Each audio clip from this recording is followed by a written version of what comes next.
ఇలాంటి వచ్చినప్పుడు కూడా ధైర్యంగా ముందుకు పోయా. కానీ జీవితంలో ఒకే ఒక్కసారి బాధపడ్డా, అది నా భార్యని అసెంబ్లీలో తిట్టినప్పుడు బాధపడ్డాను తమ్ముళ్ళు అని చెప్పి నేను మీకు తెలియజేస్తున్నా. ఆ రోజే చెప్పాను, ఇది గౌరవ సభ కాదు, ఈ సభలో నేనుండను, ఇది గౌరవ సభ. మళ్ళా గౌరవ సభ చేసిన తర్వాత ఈ అసెంబ్లీకి అడుగు పెడతానని చెప్పి శపథం పెట్టి వచ్చా.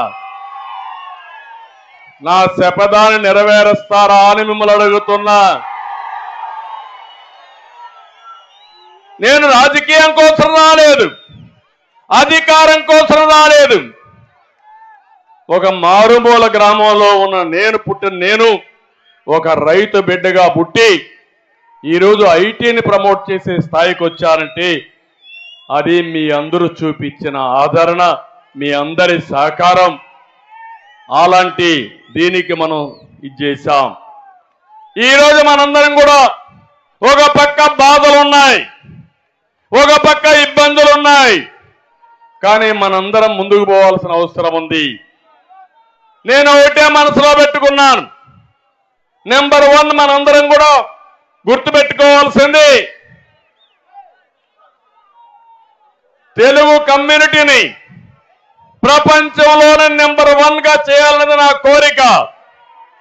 ఇప్పటికే దేశంలో ఎక్కువ తలసరి ఆదాయం వచ్చే రాష్ట్రం ఏదంటే అది తెలంగాణ.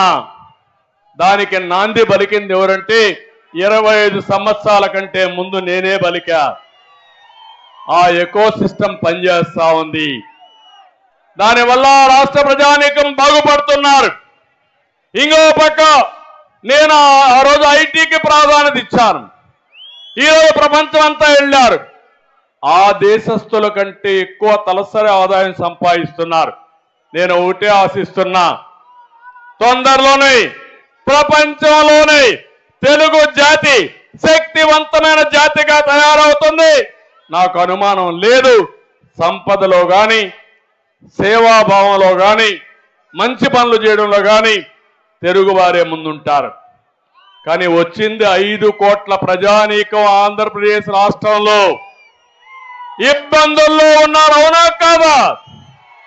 ఇబ్బందుల్లో ఉన్న చేతులపైకి ఎత్తండి. ఈ ఇబ్బందులు అధిగమించాలా లేదా? అధిగమించే శక్తి మనకుందా లేదా? అందుకే మొదటిగా నేను మీ అందరి కోసం సూపర్ 6